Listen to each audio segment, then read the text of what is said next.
Hola, ¿cómo están? Bienvenidos nuevamente a este estudio bíblico. Me da mucho gusto verlos aquí cada martes, a los que se conectan. De los que están el día de hoy, veo a Antonio, veo a Carmela, veo a la doctora Ana, ¿cómo estás? A Elena, a Isabel, a Ismen, a Laura, a Olimpia. Veo también a varios celulares, veo a Rolando, Rosa María, a Ruth, a Daniel también. Veo a Samuel, a Yasmín. Y vaya, pues más celulares. O sea, al final del día, pues me da muchísimo gusto aquí verlos, como siempre, aquí todos los martes a esta hora, y que se tomen el tiempo, pues para estar aquí más o menos por el plazo de una hora, en lo que estudiamos la Biblia directamente.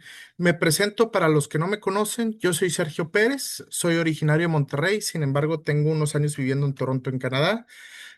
Bueno, pues aquí está mi familia, aquí también está mi trabajo y en mi tiempo libre, o sea, fuera de las horas de mi trabajo, me dedico pues en parte a predicar la palabra uno a uno a través de mensajes de WhatsApp y también este estudio bíblico, lo que son todos los martes. El objetivo de este estudio bíblico es estudiar específicamente lo que son los libros del Evangelio, que son los libros de Mateo, Marcos, Lucas y Juan. Los vamos versículo por versículo, palabra por palabra y vamos aprendiendo pues de las lecciones de Jesús y la vida que él tuvo. Y luego al final de leer los evangelios, un poquito más adelante, leeremos uno o dos libros más de lo que es el Nuevo Testamento. Básicamente el objetivo que es aprender de la fuente que es la Biblia, o sea, manera directa sobre la vida de Jesús, las lecciones que él, que él dijo. Esto más que todo porque pues allá afuera, como siempre lo hemos visto ahí en la calle, siempre vemos todo tipo de teorías sobre Jesús, cuestiones que él dijo, y luego cuando leemos la Biblia directamente, que son los documentos históricos que tenemos de los testigos que lo conocieron hace 2000 años, que lo vieron con sus propios ojos, que comieron con él, que estuvieron con él, de repente vemos, oye, ¿sabes qué? Esto lo que dice la Biblia es muy diferente a lo que me están diciendo allá en la calle, o a lo mejor lo que a lo mejor te pudieron haber dicho en alguna iglesia o algo por el estilo. Por eso siempre es bien importante irnos directamente a la fuente para aprenderlo así. Vaya, pues de manera viva lo que él dijo específicamente. Y pues bueno, ahorita estamos lo que es el libro de Lucas, que es el tercero de o sea, los cuatro libros del Evangelio. Y pues vamos a continuar aquí con la cuestión de la lectura. Primeramente, pues para iniciar, vamos a orar. Padre Santo, Rey del Universo, muchas gracias, Señor, por este tiempo que tenemos aquí este martes nuevamente.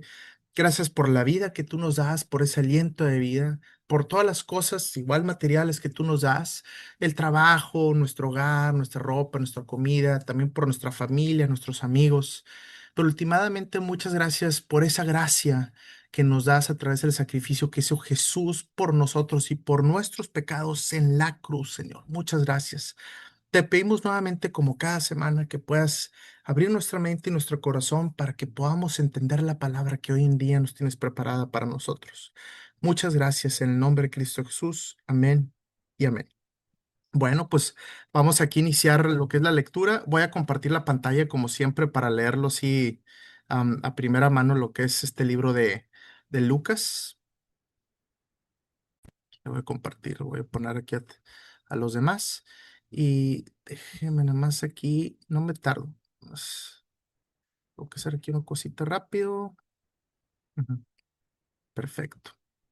Eh, Vaya, pues les comento, pues brevemente una introducción de lo que son los evangelios. La Biblia está compuesto por diferentes libros, tanto el Viejo Testamento como el Nuevo Testamento, ¿sí? Y los libros que hablan específicamente sobre la vida de Jesús cuando él estuvo vivo hace 2000 años son cuatro solamente de todos esos.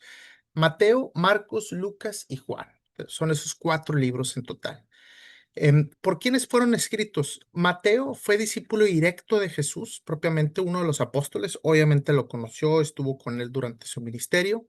Luego sigue el libro de Marcos. El libro de Marcos fue históricamente el primero que se escribió aproximadamente por el año 70 después de Cristo, o sea, realmente a las pocas décadas de la crucifixión de Jesús. Marcos fue discípulo, un discípulo, fue discípulo del apóstol Pedro.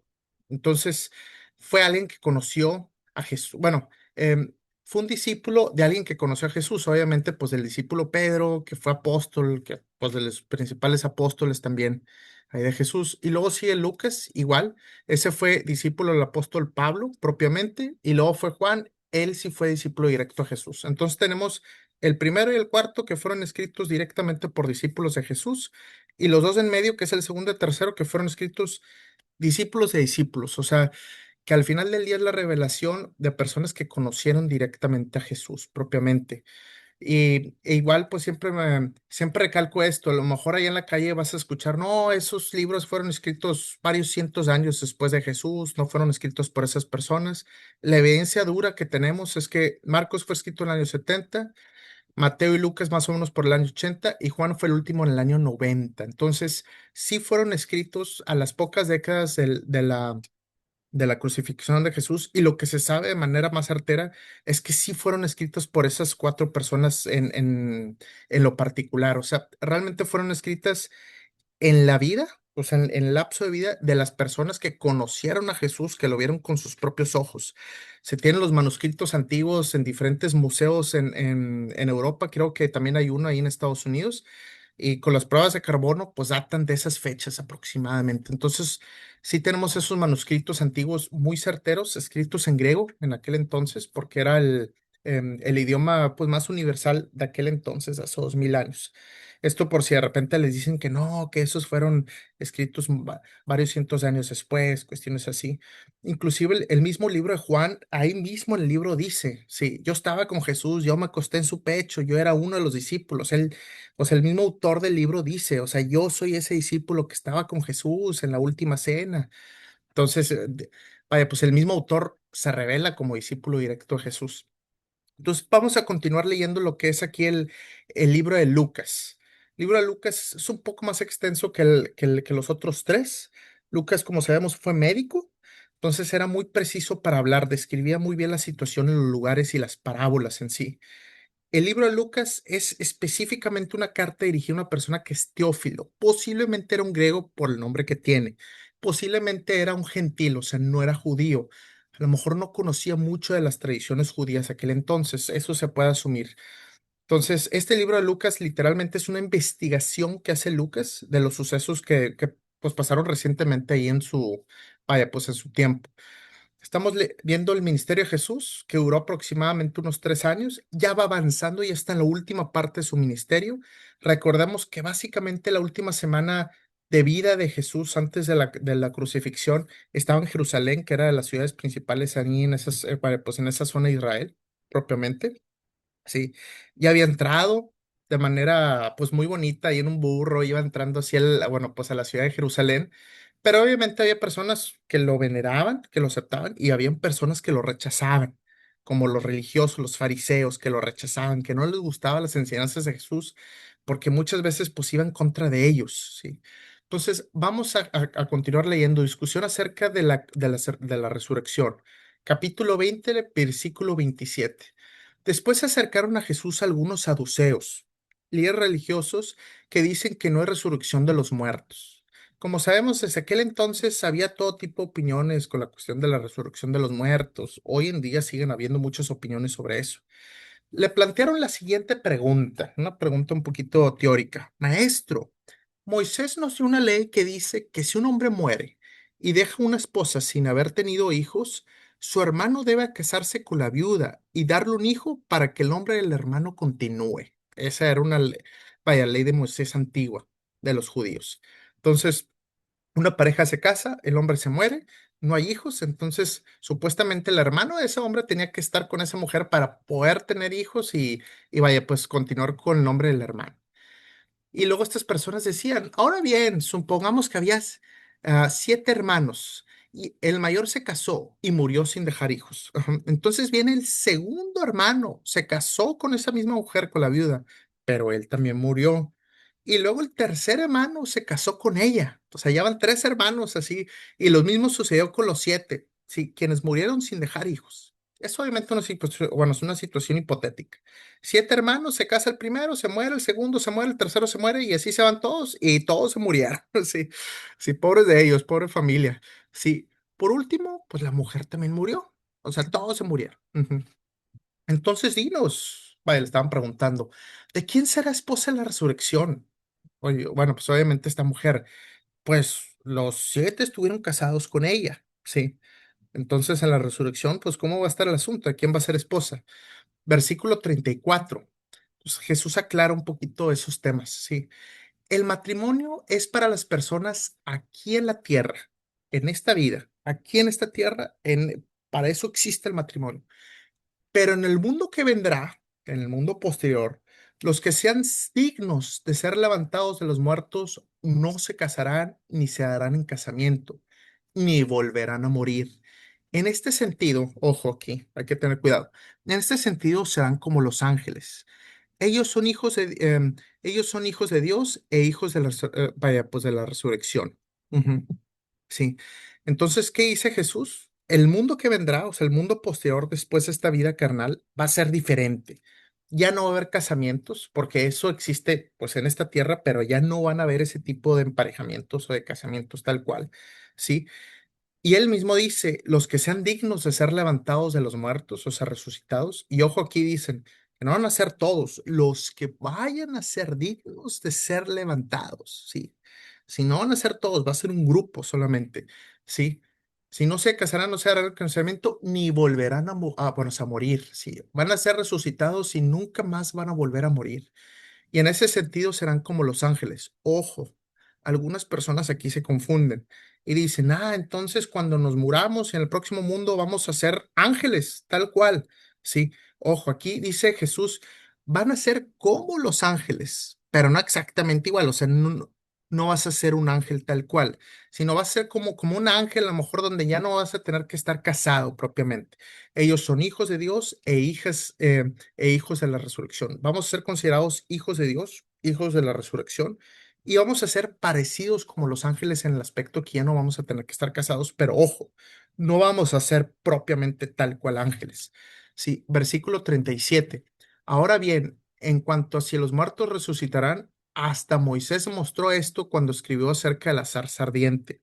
Mucho después de que Abraham, Isaac y Jacob murieron, él se refirió al Señor como el Dios de Abraham, el Dios de Isaac y el Dios de Jacob. Ya, vaya, recordemos en el Viejo Testamento, Abraham era conocido como el padre de los judíos, básicamente. Isaac era su hijo y Jacob pues era hijo de Isaac. Vamos a decirlo, si era hijo y luego nieto, o sea, es vaya, familia.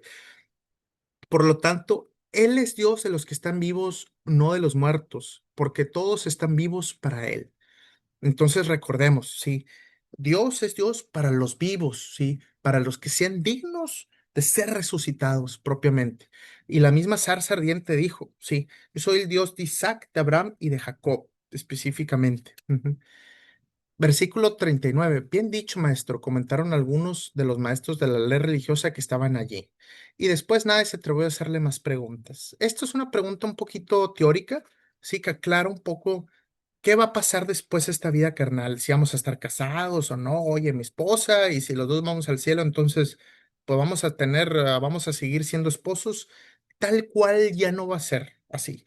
Al parecer, muchos teólogos argumentan que de alguna manera vamos a recordar lo que es nuestra vida pasada. O sea, no vamos a ser así como vamos a estar al cielo y no vamos a acordar absolutamente nada de lo que fuimos antes en la tierra o algo por el estilo. De alguna manera, las personas, y ahí mismo viene el Apocalipsis, las personas que están en el cielo tienen cierta cuestión de lo que está pasando en la tierra, si se acuerdan de o sea, los actos que hicieron en la tierra, entonces no es así como que te borran la mente por completo y en el cielo no vas a saber ni cómo te llamas o qué estás haciendo ahí, sino sí vas a tener alguna especie de referencia, la Biblia lo comenta de cierta manera, pero ese matrimonio que posiblemente tuviste en la tierra en su tiempo ya no va a ser así tal cual, o sea, en la tierra, eso sí va a cambiar ese tipo vaya, pues de relación, vamos a decirlo así. Ujú. ¿De quién es hijo el Mesías? Viene aquí otra parte de este mismo capítulo. Versículo 41. Entonces Jesús les planteó una pregunta. ¿Cómo es, cómo es que se dice que el Mesías es hijo de David? Recordamos que los judíos decían, el Mesías, ¿sí? Ese Salvador esperado va a venir del linaje del rey David. Ahí vaya, es el Antiguo Testamento. Eso era una promesa de Dios. Esperaban que el Mesías viniera del rey David propiamente. Sabemos a través del libro de Mateo y también a través del libro de Lucas propiamente que Jesús desciende, vaya, pues de David, ¿sí? Al final del día su padre, que era José, o sea, su padre aquí en la tierra, descendía del rey David, y también María, que era su madre, ¿sí? También ambos descendían de lo que es vaya, pues el rey David. Obviamente aquí lo aclaran del lado del padre porque normalmente en aquel entonces en la tradición judía se formaba lo que era la relación a través de los padres, pero en el libro de Lucas también se aclara que a través de María, sí, también estaba la relación de David, o sea, vaya, pues de ambos padres. Ujú. Entonces Jesús dice, ¿cómo es que se dice que el Mesías es hijo de David? Pues David mismo escribió en el libro de los Salmos, ¿sí? Recordamos que David fue el autor de los Salmos. El Señor le dijo a mi Señor, ¿sí? Siéntate en el lugar de honor a mi derecha, hasta que humille a tus enemigos y los ponga debajo de tus pies. Si David llamó al Mesías Señor, sí. Ujú. ¿Cómo es posible que el Mesías sea su hijo? Sí, Jesús decía, ojo aquí, sí. ¿Qué estaba diciendo el rey David hace 1000 años atrás? Recordemos que el rey David vivió aproximadamente 1000 años antes de Jesús, o sea, 3000 años antes de nosotros. Obviamente ya había pasado muchísimo tiempo atrás. Entonces David puso en los salmos, sí, el Señor le dijo a mi Señor, siéntate en el lugar de honor a mi derecha, hasta que humille a tus enemigos y los ponga debajo de tus pies. Sí. Entonces aquí David le está diciendo que el Mesías dijo, o sea, se está refiriendo al Mesías como su Señor, ¿sí? Y Jesús plantea la pregunta, si David llamó al Mesías Señor, ¿cómo es posible que el Mesías sea su hijo, o sea, sea de su linaje? Sí. Últimamente aquí David, ojo, le está dando reverencia, respeto y divinidad al Mesías que teóricamente iba a ser de su descendencia. Iba a ser hijo de sus hijos, de sus hijos, de sus hijos.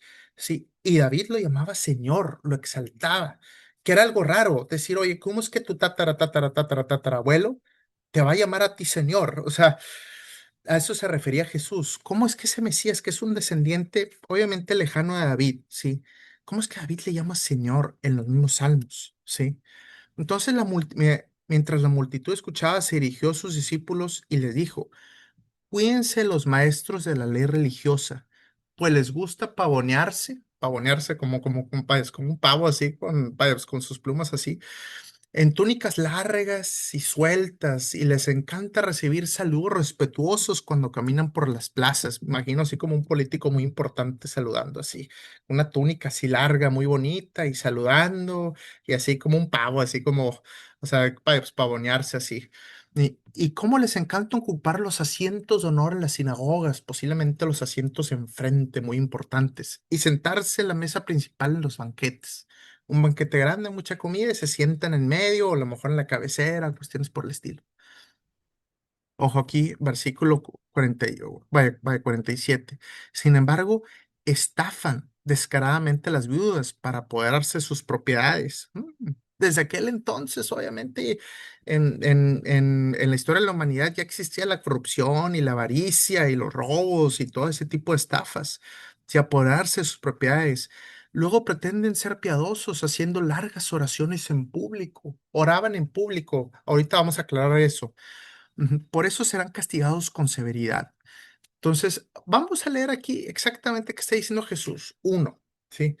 Aquí, a partir del versículo 41, él está diciendo, ese Mesías, esa persona que están esperando los judíos, que va a venir del linaje de David, tiene divinidad.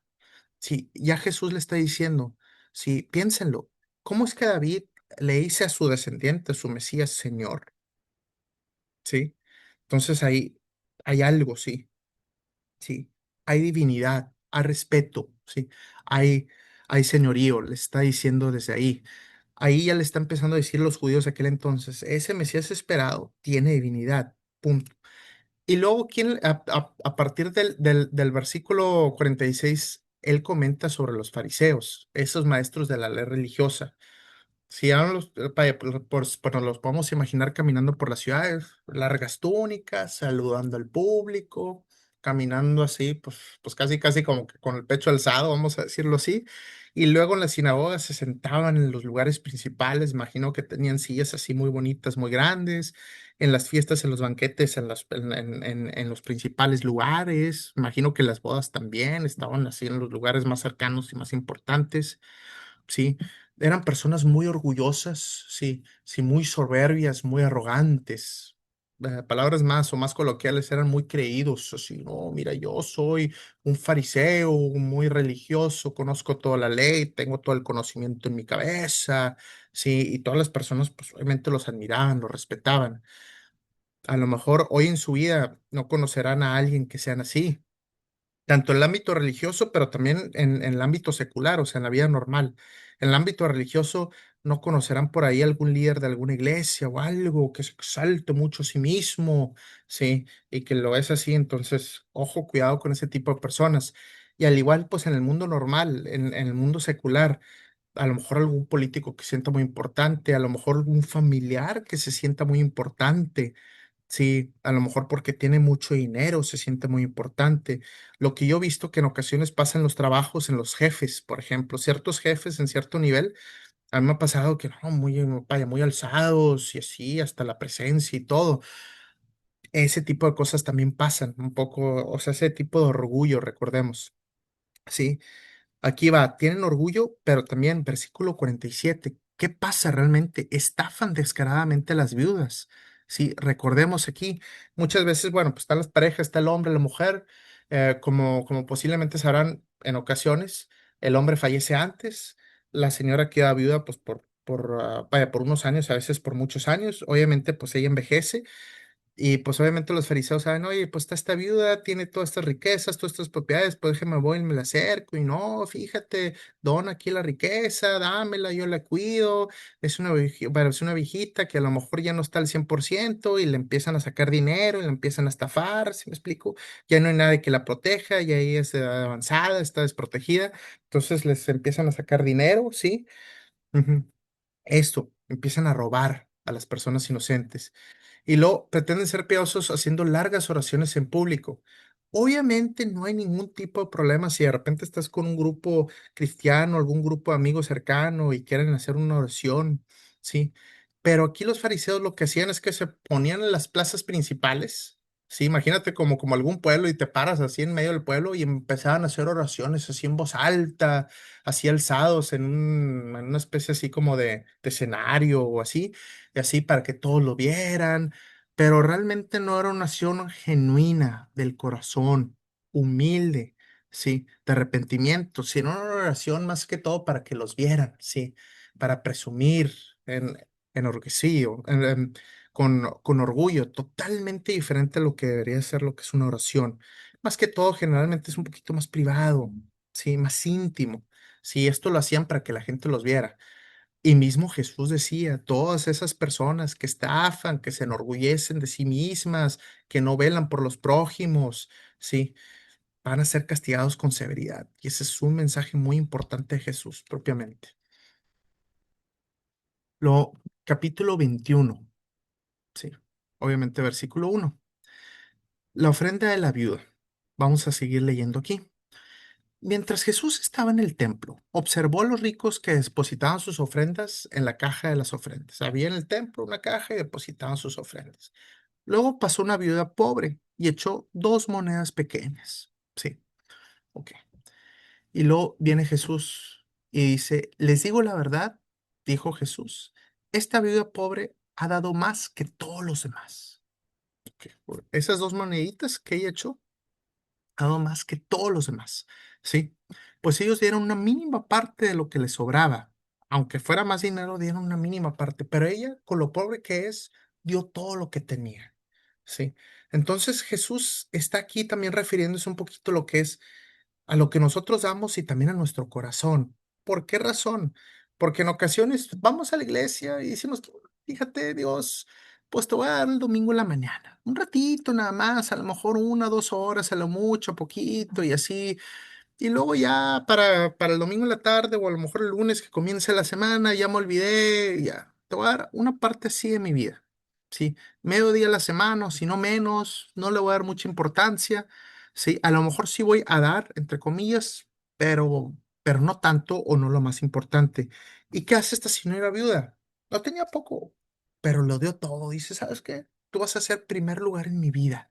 Sí, tú vas a ser primer lugar. Entonces Jesús dice, mide los corazones, observa el corazón, analiza el corazón. Hay personas ricas que dan, sí, pero una pequeña parte, no les da mucha importancia. pero alguien que lo da todo, ¿sí? Sí, eso, sí, ser exaltado propiamente. Y nosotros, al final del día, sí, es poner a Dios en primer lugar. Sí. Ahora, muchas veces, y esto lo leí recientemente, en ocasiones Jesús se topaba con gente pudiente. Dicen, como el joven rico que una vez se le acercó y decía, vaya Jesús, ¿cómo puedo ir al cielo? Sí. Y Jesús decía, obedece los mandamientos. Y el joven rico decía, pues yo he seguido todos los mandamientos desde mi juventud, como que yo no he fallado nada. Entonces Jesús observaba el corazón. Sí, observaba el corazón, los conocía realmente. Decía, ok, está bien. Si realmente quieres ir al cielo y quieres ser perfecto, dona toda tu riqueza a los pobres, ¿sí? Sí, y luego después de que lo dones, sígueme a mí y así vas a tener riqueza en el cielo. Y vaya, pues el joven rico se echó para atrás, se lamentó y se fue muy triste. Y todo el mundo se sorprendió y decía, pues, ¿quién va a poder entrar al cielo? O sea, al parecer nadie. Ojo aquí. ¿Qué sucedió en ese momento? Jesús observó el corazón. Dijo, ok, está bien. Sí, aquí estoy viendo que tienes al dinero como un ídolo. Lo pones en primer lugar en tu vida. Posiblemente el joven rico, pues él se identificaba como joven rico. Pues yo soy rico, mi riqueza le daba mucha importancia. Tenía al dinero como ídolo. Y Jesús lo observó y decía, te tienes que deshacer de ese ídolo por completo. Para afuera, totalmente. Y el joven rico dijo, híjole, no puedo. Pero ojo aquí. Ese mismo comentario no lo dice exactamente para todas las personas. Por ejemplo, estamos lo que fue hace uno o dos estudios bíblicos pasados, estaba Zaqueo, que era un cobrador de impuestos muy famoso en una ciudad, que todo el mundo lo odiaba porque era, vaya, pues le quitaba dinero a la gente a través de los impuestos.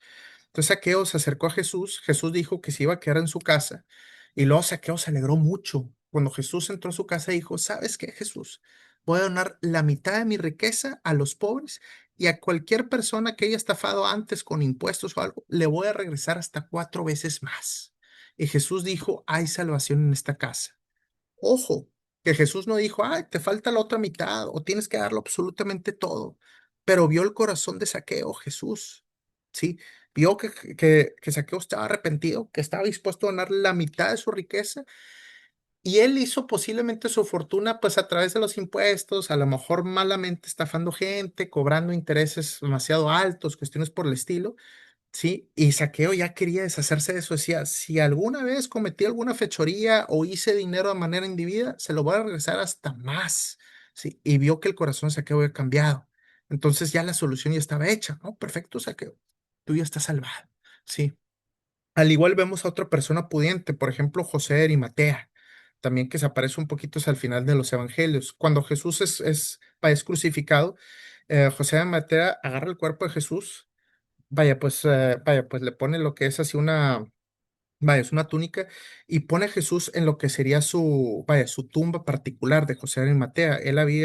Él pues había comprado esa propiedad o pues esa tumba para él, pero pone a Jesús en él. Al igual, para José de Arimatea no es el mandamiento, todo tu dinero lo tienes que donar, no. José de Arimatea es, ¿sabes qué? Tú eres una persona pudiente, ok, sí, pero estás ayudando al ministerio, sí. Con lo que puedes, empiezas a ayudar al ministerio. Aquí la orden para José de Arimatea no es como la orden de tú tienes que donar todo el dinero. Si Jesús ve, tú, tú ya estás haciendo bien, pues estás ayudando al ministerio, con eso basta, básicamente. Entonces, eso era lo que hacía Jesús, veía el corazón de las personas. Obviamente cada persona es un poquito diferente, ¿sí? Entonces se le acercaba en eso con relación a ese tema en lo particular. Luego vamos a continuar leyendo aquí. Jesús habla acerca del futuro. Versículo 5. Algunos de sus discípulos comenzaron a hablar acerca del templo, con su majestuosa arquitectura de piedra y las decoraciones conmemorativas que adornaban las paredes. Sí, entonces era un templo muy bonito. Pero Jesús les dijo, viene el tiempo cuando todo esto será demolido por completo. No quedará ni una piedra sobre otra. Pues todo el mundo se asustó. Maestro, le preguntaron, ¿cuándo sucederá esto? O sea, ese templo se va a derrumbar, ¿qué onda? Sí, ¿qué señal nos indicará que esas cosas están por ocurrir? Él les contestó, no dejen que nadie los engañe, porque muchos vendrán en mi nombre y afirmarán, yo soy el Mesías, y dirán, el tiempo ha llegado, pero no les crean. Cuando oigan de guerras y de levantamientos, no se dejen llevar por el pánico. Ojo, nosotros. Es verdad, esas cosas deben suceder primero, pero el fin no vendrá inmediatamente después, ¿sí? Entonces, ¿qué está diciendo aquí Jesús claramente para que nos quede bien claro? Obviamente yo me acuerdo que desde chico, sí, estaban todos esos temas del fin del mundo y que va a pasar esto y que lo otro. Sí, yo me acuerdo en 1999, no sé si recuerdan, para el año 2000, ¿no? Pues ahí en el fin del mundo con el año 2000, porque empieza el milenio y así. Luego recuerdo en el 2012 también que el calendario maya, que es el fin de, porque los mayas no hicieron un calendario después del año 2012, entonces como que era una especie de final, hasta hicieron una película de eso, tal cual. O sea, me acuerdo, y constantemente siempre hemos, pues, pues diferentes grupos o personas han hecho hipótesis sobre el fin del mundo. Y Jesús mismo lo aclara y lo dijo hace 2000 años. Muchos vendrán diciendo, yo soy el Mesías. Si yo lo sé muy bien, el tiempo ahorita ha llegado, va a venir este año, el próximo año. Generalmente eso lo vamos a escuchar frecuentemente, ¿sí? Y van a haber guerras, van a haber levantamientos, sí, pero no se dejen llevar por el pánico. Es verdad, esas cosas van a suceder. Ya han habido muchísimas guerras en el pasado y guerras muy grandes, pero el fin no vendrá inmediatamente después. Versículo 10. Luego agregó, una nación entrará en guerra con otra y un reino con otro reino. Habrá grandes terremotos, hambres y plagas en muchos países. Sucederán cosas aterradoras y grandes señales milagrosas del cielo. Pero antes de que ocurra todo eso, habrá un tiempo de gran persecución, ¿sí? Los arrastrarán a las sinagogas y a las prisiones y serán sometidos a juicios ante reyes y gobernantes, todo por ser mis seguidores, ¿sí? A los cristianos, a los seguidores, los van a estar sometiendo y los van a estar persiguiendo. Pero eso será una oportunidad para que ustedes les hablen de mí. Así que no se preocupen de antemano por cómo contestarán los cargos en su contra porque yo les daré las palabras apropiadas y tal sabiduría que ninguno de sus adversarios podrá responderles o refutarlos. ¿Sí? Aún sus seres más cercanos, ¿sí? Padres, hermanos, familiares y amigos, personas muy cercanas de ustedes, ¿sí? Los traicionarán. Incluso algunos de ustedes los matarán. Todos los odiarán por ser mis seguidores. Y ni un solo cabello de su cabeza perecerá. Al mantenerse firmes, ganarán su alma. ¿Sí? Cuando vean a Jerusalén rodeada de ejércitos, entonces sabrán que ha llegado el tiempo de su destrucción. Vamos a estar sitiada. Entonces los que estén en Judea huyan a las colinas, los que estén en Jerusalén deben salir, y los que estén en el campo no deben volver a la ciudad. O sea, básicamente váyanse de ahí. Pues serán días de la venganza de Dios y las palabras proféticas de la Escritura se cumplirán. Qué terribles serán esos días para las mujeres embarazadas y para las madres que amamantan, pues habrá desastre en la tierra y gran enojo contra este pueblo. Los matarán a espadas y serán enviados cautivos a todas las naciones del mundo, y Jerusalén será pisoteada por los gentiles, hasta que el tiempo de los gentiles llegue a su fin. Sí. Y habrá señales extrañas en el sol y en la luna y en las estrellas. Y aquí en la tierra las naciones del mundo estarán en caos, ¿sí? Perplejas por los mares rugientes y las mareas extrañas. La gente quedará aterrada de lo que verá venir sobre la tierra, porque los poderes de los cielos serán sacudidos.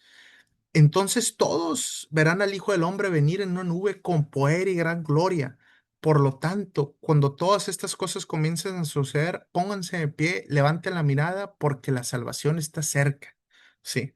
Entonces, de alguna manera, estas palabras muchos teólogos pues argumentan, obviamente está hablando de la cuestión del fin del mundo, también está hablando de la cuestión de la destrucción de Jerusalén que sucedió pocas décadas después de la crucifixión de Jesús también. Entonces, de alguna manera hay una mezcla de situaciones aquí, donde obviamente Jesús está escribiendo lo que va a suceder, ¿sí? Donde los cristianos van a ser perseguidos, los seguidores de Jesús van a ser perseguidos. Sabemos históricamente, obviamente, pues ellos fueron perseguidos inmediatamente después de la resurrección. Fueron a propagar la palabra a diferentes naciones del mundo y como sabemos los apóstoles, todos fueron asesinados a excepción de Juan, que fue el único que murió de viejo. Como quiera, Juan también fue perseguido. Y muchas personas también fueron perseguidas, pero estamos hablando de ellos, o sea, propiamente hace 2000 años, o sea, cerquita de la crucifixión de Jesús.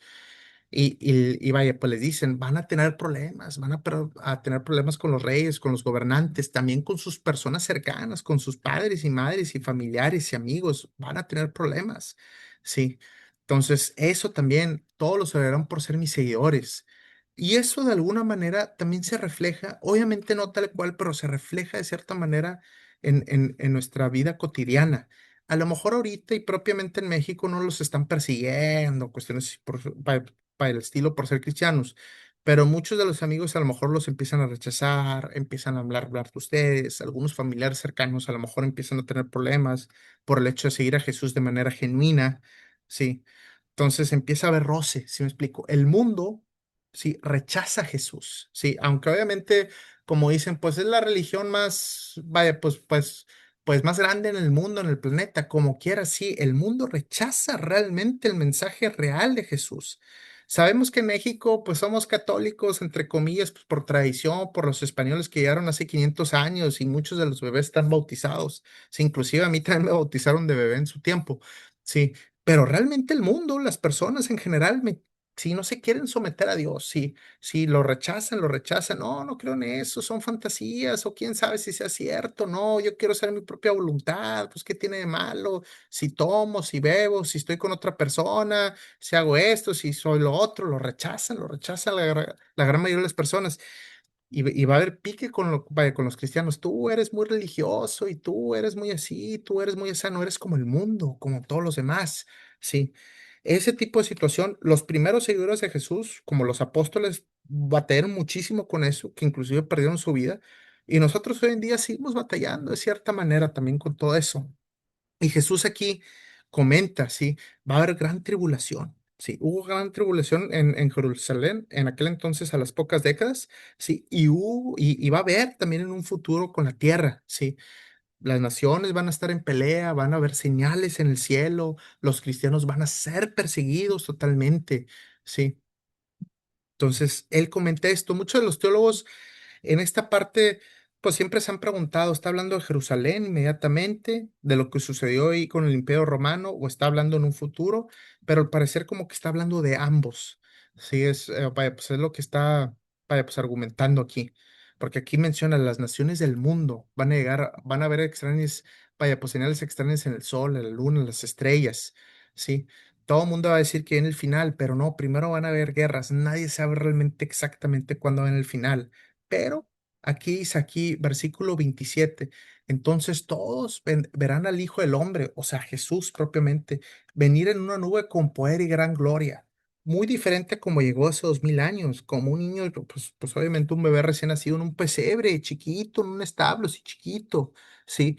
Aquí va a venir totalmente, vaya, pues, el gran león de Judá, sí, el gran hijo de Dios, sí, va a venir con gran poder y gran gloria y todo el mundo lo verá y lo va a reconocer, o sea, van a saber quién es específicamente, sí. Entonces dice él, pues cuando llegue la salvación va a estar cerca. Versículo 29. Luego les dio la siguiente ilustración. Fíjense en la higuera y en cualquier otro árbol, sí, en la higuera que da higos o en cualquier otro árbol. Cuando brotan las hojas, sin que nadie les diga, ustedes saben que el verano se acerca, obviamente, pues cuando las plantas empiezan a florecer. De la misma manera, cuando vean que suceden estas cosas, sabrán que el reino de Dios está cerca, ¿sí? De alguna manera. Les digo la verdad, no pasará esta generación hasta que hayan sucedido todas estas cosas. El cielo y la tierra desaparecerán, pero mis palabras no desaparecerán jamás. Entonces aquí en el versículo 33 dice propiamente, el cielo y la tierra desaparecerán, ¿sí? Pero esto, lo que yo le estoy diciendo, estas palabras nunca van a desaparecer. Entonces, ¿qué sabemos en el libro de, vaya, pues, de Apocalipsis? Tenemos obviamente la tierra, que es este mundo que vivimos, y pues está el cielo, vamos a decirlo así. Últimamente, nuestra ubicación final o nuestra vida final no es propiamente el cielo de ahorita, sino es la nueva Jerusalén, donde vamos a estar resucitados. Según el libro de Apocalipsis, con cuerpo así de carne y hueso, pero ya un cuerpo que no se corrompe, que ya no se cansa, que ya no se enferma, ¿sí? Entonces, realmente ese es nuestro destino final, vamos a decirlo así. Entonces, Jesús argumenta, bueno, ese cielo que está, imaginémonos ahorita en este momento, y esta tierra que estamos viviendo ahorita, eso va a desaparecer, ¿sí? Pero estas palabras que yo digo, esta palabra, este evangelio, esta salvación, esto no va a desaparecer jamás. Y es cosa que 2000 años después seguimos escuchando de esta palabra así tal cual. Versículo 34. Tengan cuidado, no dejen que su corazón se entorpezca con parrandas y borracheras. Uy, ojo, ni por las preocupaciones de esta vida. No dejen que ese día los agarre desprevenidos como una trampa, pues ese día vendrá sobre cada ser viviente de la tierra, cada uno. Manténganse siempre alerta y oren para que sean suficientemente fuertes para escapar de los horrores que vendrán y para presentarse delante del Hijo del Hombre. ¿Sí? ¿Qué está diciendo Jesús aquí? Cuidado, no te dejes llevar por las cuestiones terrenales. Yo sé que en México, bueno, acá en Canadá la gente es un poquito más tranquila y más aburrida, pero en México pues hay mucha parranda, hay mucha fiesta. Sí, ay, que la parranda y que la cervecita y que no, hombre, que aquí, que acá, chuchu, chachá, y las preocupaciones de la vida, el trabajo, el dinero, la casa y pues todo lo, vaya, pues lo normal, vaya, lo del mundo, que a veces se enfocan mucho en eso, pero no se enfocan en lo espiritual, ¿sí? No dejen que ese guía los agarre desprevenidos como una trampa, que de repente, oh, llegó, y, ay, ¿qué pasó? Vendrá cada ser viviente de la tierra, manténganse alerta y sean fuertes, ¿sí? Fuertes para escapar los horrores que vendrá y presentarse delante el Hijo del Hombre. Recordemos igual, en el libro Apocalipsis que fue escrito por Juan, ¿sí? Dice, el que va a juzgar el hombre, vaya, pues, vaya, el mundo va a ser Jesús. Él va a ser el que va a juzgar. Entonces, todos nos vamos a tener que presentar en ese trono blanco, como dicen, sí, delante de Él, sí. Sí, versículo 37. Cada día Jesús iba al templo a enseñar y cada tarde regresaba a pasar la noche en el Monte de los Olivos. Todas las mañanas, desde muy temprano, las multitudes se reunían en el templo para escucharlo. Entonces, vemos estas palabras así de Jesús, proféticas, sí, que está obviamente hablando de un futuro. Como les comento, muchos teólogos está obviamente pues un poquito confuso porque no es así como que tan claro, así tan directo. Muchos teólogos argumentan que está, vaya, pues hablando de dos sucesos, tanto lo que pasó en Jerusalén o sea, las pocas décadas, sí, y también lo que vendrá en un futuro cercano, sí. Como sabemos y pues hablando de manera objetiva y cercana, puede ser, ¿sí? Matemáticamente hablando, que no nos toque el fin del mundo a nosotros. Puede ser. Oye, que pasen 60 años y que no llegue el fin del mundo y que ya todos de los que estamos aquí presentes, pues ya no estemos en la tierra. Vamos a decirlo así. Pero estas palabras nos ayudan bastante. ¿Por qué razón? Dice, no te dejes llevar por las borracheras y por las fiestas y por las cuestiones del mundo. Mantente alerta, sé fuerte, suficientemente fuerte, manténganse fuerte. Y recordemos, muchas veces la salvación, ajá, a veces hasta yo me la imaginaba así cuando yo era así adolescente, decía, no, es que la salvación es como un día. Sí, como no, pues estoy en un campamento y yo acepté a Cristo en mi corazón un día, un miércoles 1 de febrero del año 2010 o vamos a suponerlo así. Y ya, pues a partir de ahí soy salvo y ya todo muy bien. O sea, esa fecha que se registra como si fuera casi, casi tu cumpleaños y ya. O sea, a partir de ahí. Pero Jesús habla que es un proceso, si hay que mantenerse fuertes, sí, como dice, tienes que cargar tu cruz todos los días, sí, no es nada más, vaya, acepté a Jesús hace no sé cuántos años en un evento, en una reunión y pues ya me olvido de eso y ya, y sigo viviendo como si nada hubiera pasado. Hay que mantenerse fuerte, vienen las tentaciones, viene el mundo, sí, vienen vaya, para las situaciones, hay que mantenerse en oración, sí. Eso, dice Jesús, sí. Manténganse firmes hasta el final, sí. Y si se llegan a desviar, a caer o algo por el estilo, las tentaciones, el pecado, sí, manténganse, regrésense nuevamente, sí. Esto es un proceso. Los que somos seguidores de Cristo sabemos que es un proceso. A veces no es un proceso fácil, es difícil los rechazos, las tentaciones y las cuestiones del mundo, pero hay que mantenerse firme, firme, es día con día, oración con oración. Sí, tal cual. Entonces, muchas de estas cosas, aunque a lo mejor puede ser que no nos toque el fin del mundo, sí, nos sirve bastante para nuestro día a día. Las cuestiones de los rechazos, como comentamos, a lo mejor ahorita no nos persiguen o nos quieren matar por ser cristianos, pero sí de repente podemos sentir rechazo de familiares, de amigos cercanos. Últimamente el libro Apocalipsis dice, o sea, los cristianos van a ser realmente perseguidos, o sea, en su tiempo, tal cual.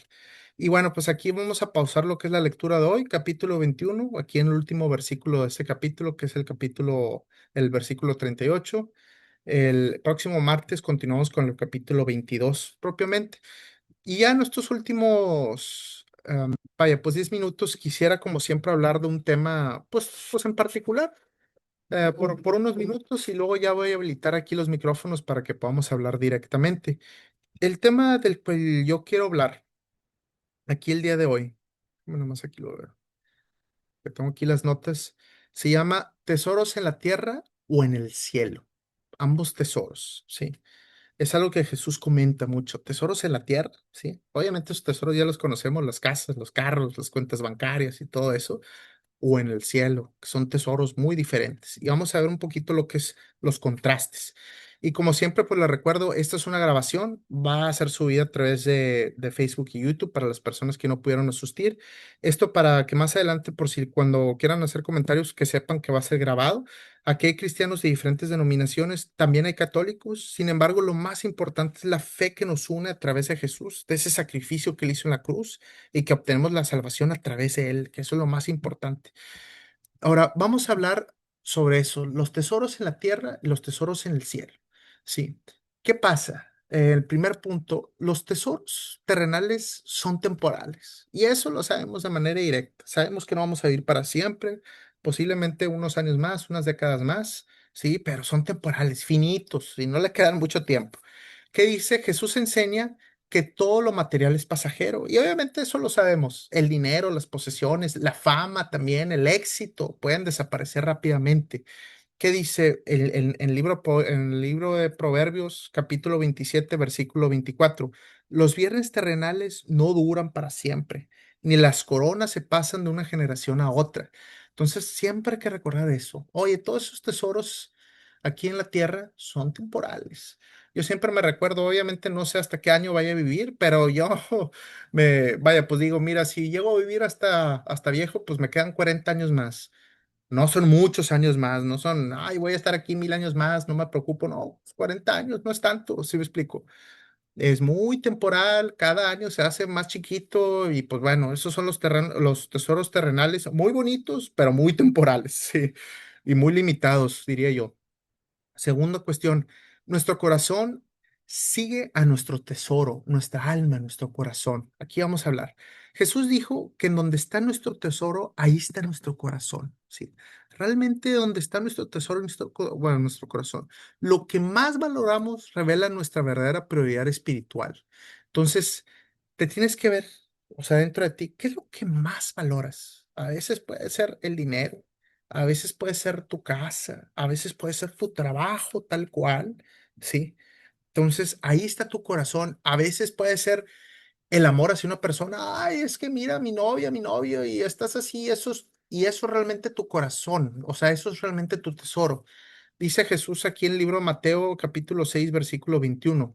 Donde esté tu corazón, ahí estarán también, donde esté tu tesoro, allí estarán también los deseos de tu corazón. Tienes que verte a ti mismo, ¿sí? ¿Dónde están realmente tus tesoros? Sí, entonces tienes que cuidar, que tener cuidado porque últimamente tienes que buscar a Dios en primer lugar. Sí, puedes obviamente tener cosas que te gustan, si te gustan hacer deporte o te gusta tu casa o te gusta cualquier otra cosa, está bien, pero Dios tiene que ser el primer lugar. El tercer punto. Sí, y aquí muy importante, no se puede servir a Dios y al dinero, a ambas. Sí, ojo, cuidado. Jesús habló claramente sobre el peligro de que las riquezas gobiernen nuestra vida. Sí, ojo, gobiernen nuestra vida. Igual, libro de Mateo, capítulo 6 versículo 24 dice, nadie puede servir a dos amos. Sí, a dos amos, sí. Pues odiarán a uno y amarán al otro. Será leal a uno y despreciará al otro. No se puede servir a Dios y al dinero al mismo tiempo. Sí. Él dice, tienes que escoger. Y hay muchas personas que obviamente escogen las riquezas. Vemos a bueno, a esas personas muy avaras, a los políticos corruptos, obviamente a los narcotraficantes y a todas esas personas que agarran al dinero en primer lugar y dicen, él va a ser mi amo, el dinero tal cual, las riquezas. Y Dios, pues a lo mejor nomás los domingos en la mañana y así en segundo o hasta tercer lugar. Y dice Jesús claramente, no puedes tener a dos amos. Sí, servir a dos amos, tienes que escoger a uno. Muchas personas escogen las riquezas temporales, pero debemos escoger a Dios propiamente. Ojo. ¿sí? No significa que el hecho de tener riqueza es tal cual directamente malo. Pero cuando dejamos que esa riqueza gobierne nuestra vida, si lo haga el primer lugar en nuestra vida, hay que tener cuidado, ¿sí? Si de repente, oye, me estoy metiendo a internet para ver cuánto dinero tengo en la cuenta bancaria todos los días, entonces estás esclavizado a la cuenta bancaria tal cual, o déjame veo mis ahorros, o déjame veo cómo va esto, lo otro, cualquier tipo de riqueza terrenal. Ojo, sí, ese es tu amo, te están encadenando, sí, ese realmente es donde está realmente tu corazón. Y Dios posiblemente está en un segundo o tercer lugar. Piénsalo de esta manera, en el día normal, ¿cuántos minutos estás pensando en Dios? ¿Y cuántos minutos estás pensando en el dinero o en alguna otra cosa, en alguna otra riqueza terrenal? Ojo. Y ya por último punto, los verdaderos tesoros eternos están en el cielo. Ojo con la palabra aquí, eternos, para siempre. Esos van a pasar 1000 años y no va a ser ni el 1% del tiempo que va a estar así, van a ser para siempre, ¿sí? El cielo debe de ser nuestra verdadera meta, últimamente. Igual libro de Mateo, capítulo 6 versículo 33. Busquen el reino de Dios por encima de todos los demás. Yo sé que hay cosas en el mundo, en nuestra familia, en nuestro trabajo, el carro, lo que sea. Sí, están todas esas cosas. Ok, existen, sí, está bien. Y son importantes. Obviamente el trabajo es importante, la familia es importante, la casa también es importante, ok, pero busca el reino de Dios por encima, por arriba, en primer lugar, como si fuera una pirámide en la mera punta, ¿sí? Por encima de todo lo demás y lleven una vida justa, ¿sí? Y Él les dará todo lo que necesiten, ¿sí? Busca primero el reino de Dios y ponlo en primer lugar, ¿sí? Para que puedas tener tesoros eternos en el cielo. Bien sabemos, un día vamos a morir y eso lo sabemos claramente y todas tus cuentas bancarias y tu dinero y tus cosas se van a quedar acá. Sí, esas cuentas bancarias realmente se van a ir a cero, tal cual, y todas esas propiedades también se van a ir a cero. Te vas a quedar desnudo casi casi, te van a arrancar todo, todo se va a quedar, te lo van a arrancar todo, te vas a quedar solo, ¿sí? Pero si tienes a Jesús en tu corazón, no vas a estar solo. Y eso es bien importante recalcarlo. Ojo, de repente hay unas personas que dicen, bueno, pues yo hago riquezas en este mundo, una casa para heredarla pues, a mis hijos. Entonces, como, o sea, tienen razón, o sea, el aspecto, bueno, pues lo hago para mi familia, para la siguiente generación, para mis hijos. Está bien, pero ojo, también tus hijos están en la misma situación que tú.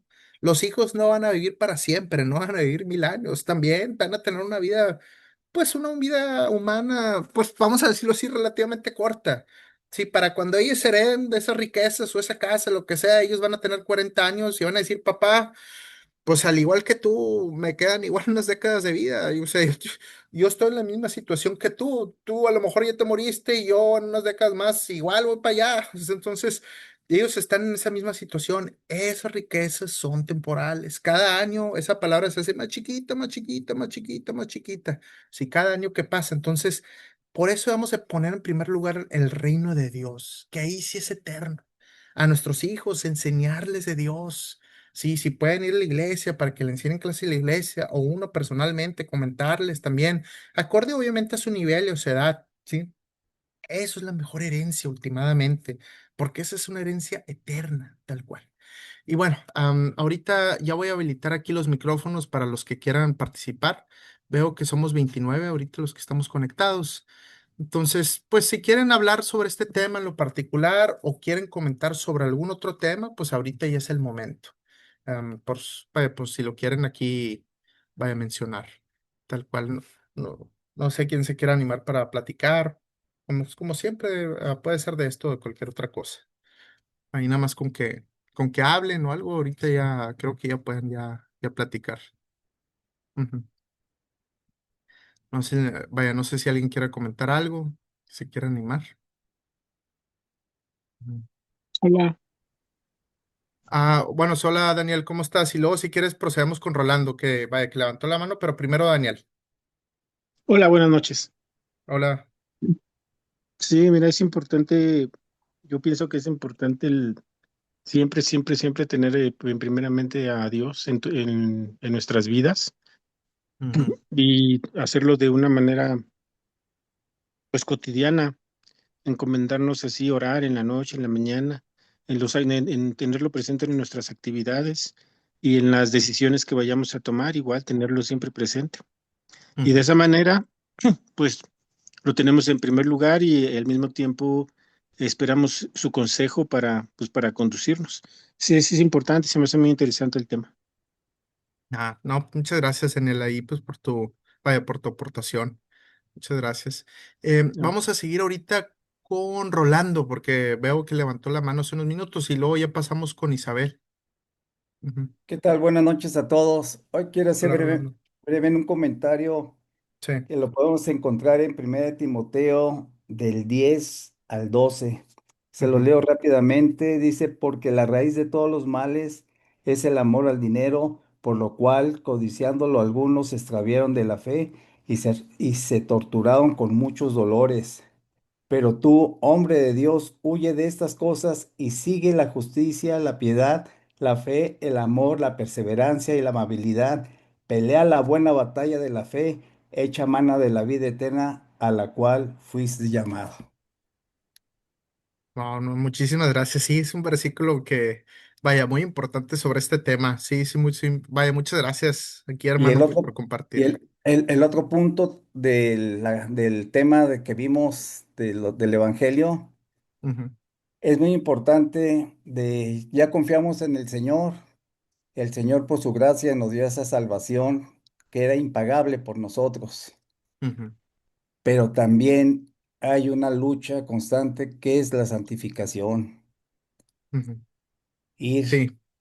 logrando ese propósito, porque el Señor mismo en Filipenses 1:6 nos dice que en el que ha empezado la buena obra, dice, en el que ha empezado la buena obra, la irá perfeccionando día a día hasta la venida del Señor Jesucristo.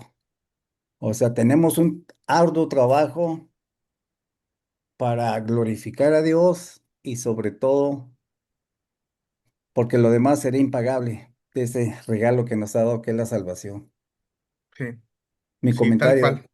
Ujú. Gracias, gracias, hermano. Sí, es un proceso de santificación, es un proceso también de trabajo, tal cual.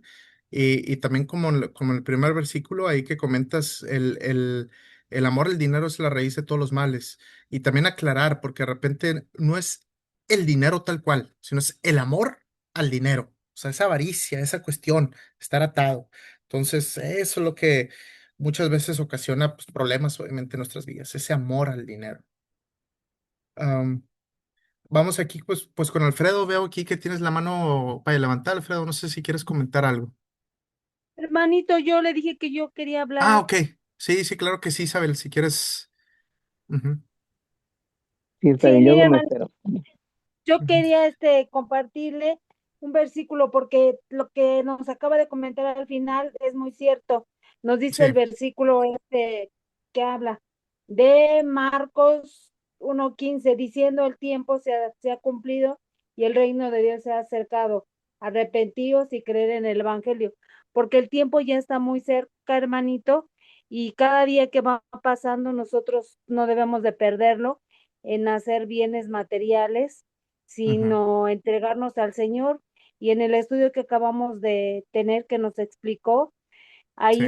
ahí también nos habla que Ujú. ya cada día que vaya pasando para nosotros es menos tiempo y Sí. el reino de Dios se acerca. Y si nosotros nos enfocamos, como decía, en las fiestas, en el alcohol, en todo lo Ujú. del mundo, nos vamos a perder, no vamos a tener salvación.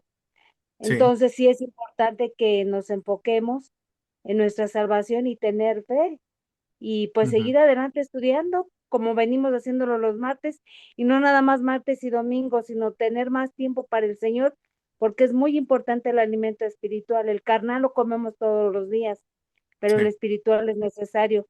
Gracias, Ujú. hermanito, que Dios le bendiga. Gracias, Isabel, ahí pues por tus comentarios, muchas gracias. Y vaya, pues ahora, Alfredo, no sé si quieres comentar. Gracias por la palabra, hermano.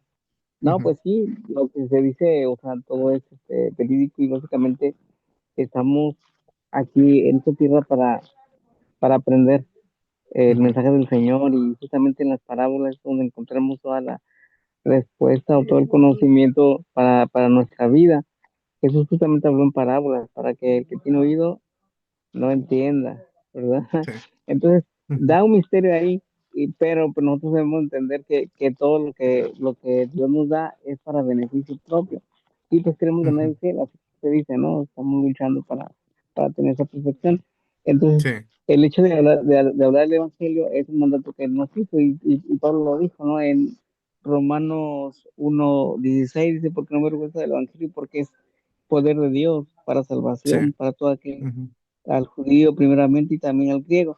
Entonces, el hecho de nosotros confesar a Jesús como Salvador, el hecho de hablar, o sea que el Señor quiere que nosotros hagamos un estilo de vida.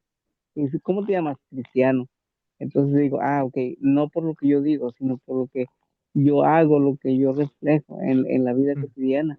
Porque la gente va a ujú, ver eso que yo tengo y va a querer decir, oye, tú tienes algo diferente, algo que no entiendo qué es, pero me gustaría tenerlo. ¿Qué es lo que haces? Es ahí donde estamos reflejando el amor de Dios en nuestra vida. El que no ama no ujú. ha conocido a Dios porque Dios es amor.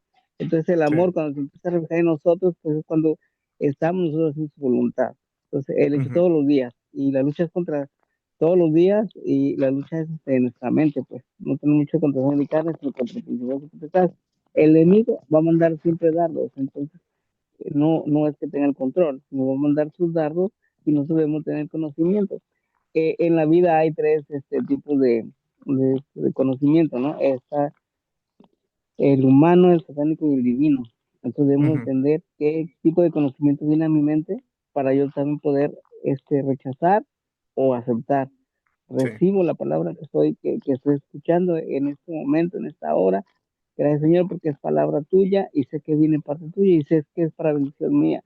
O también es un ataque del enemigo, es un pensamiento que no debo tener, que rechazo toda esa palabra que a mí no quiero que sea para mí, no la recibo, la rechazo en el nombre de Jesús. ¿Para qué? Para que mi vida se vaya perfeccionando. Día con día, pues vamos perfeccionando nuestra vida justamente con lo mismo. Entonces la palabra es la que perfecciona. Ujú, Dice Josué 1:9, dice, y meditarás en este libro de día y de noche dice, porque entonces harás siempre tu camino y todo te saldrá bien. Entonces es ujú, promesa de Dios, es tema de que nosotros debemos estar leyendo la palabra, es un tema de que no debemos de dejar, porque a veces pensamos que el hecho de no leerla y de escuchar, por ejemplo, ese tipo de mensajes, ese tipo de plática, o escuchar un mensaje, eso es lo que nos da el mensaje. Pero dice escudriñar las escrituras, porque esto parece sí. que en la vida eterna, pero ellos son los que han testimonio de mí. Entonces la Ujú, palabra es básicamente la que hace rema, o te hace ujú, en ti, te hace viva en tu vida, entonces tu vida cambia, es diferente, porque no nada más ujú. la escuchas, ni nada más dices, ok, ya la escuché, no somos oidores olvidadizos, sino empezamos a ser hacedores de la palabra. Y es Sí. ahí cuando Dios empieza a manifestar su Espíritu. Sí, Ujú. hermano, es un comentario nada más. Gracias, Alfredo. Bendiciones. Y por tus comentarios sirve bastante para todo lo que tú comentas. Es un proceso, sí, y estar escudriñando la palabra. Últimamente fue así mi conversión, que mi conversión fue hace, ¿qué habrá sido? En el 2020 aproximadamente, o sea, no hace mucho tiempo. Y fue porque leí la Biblia de principio a fin, sí, tal cual. Sí, había ido a la iglesia muchísimo durante toda mi vida, ahí con mi familia, pero no fue hasta que empecé a tomar una decisión propia y a leer la Biblia por cuenta propia que empecé a tener una conversión real, sí, genuina. Pero bueno, pues muchísimas gracias aquí a todos por conectarse este martes. Como siempre, pues vamos a continuar el próximo martes, igual a la misma hora, leyendo desde donde nos quedamos. Y vamos a terminar con una oración. Padre Santo, Rey de Reyes, Señor. Gracias, Señor, nuevamente por estas enseñanzas del libro de Lucas, Señor, que nos dio tu Hijo Jesús hace 2000 años, Señor. Sí, viendo cómo se comportaban los fariseos, Señor, que es importante tener un corazón humilde, Señor, para poder tener acceso al reino de Dios, que es importante permanecer fuertes, sí, que es un proceso de santificación de día con día, Señor. Y también el tema de los tesoros en el cielo, tener la prioridad tuya en primer lugar Y ya todo lo demás, ya en lugares posteriores, pero ponerte a ti en primer lugar y estarte buscando constantemente, leer la Biblia de manera directa, escudriñarla, y no solamente escuchar los mensajes de afuera, sino realmente leer la Biblia, tener un proceso de oración, una relación íntima y genuina contigo. Gracias, Señor, en el nombre de Cristo Jesús. Amén y amén. Bueno, pues muchísimas gracias aquí a todos por conectarse y Gracias, nos vemos pastor. el próximo martes. Que les vaya muy bien. Gracias, Yasmin. Bye, Isabel. Amén, hermano, bendiciones, que Bye, descanse. Alfredo. Bye, bye. Hasta luego. Bye. Bye, hasta luego.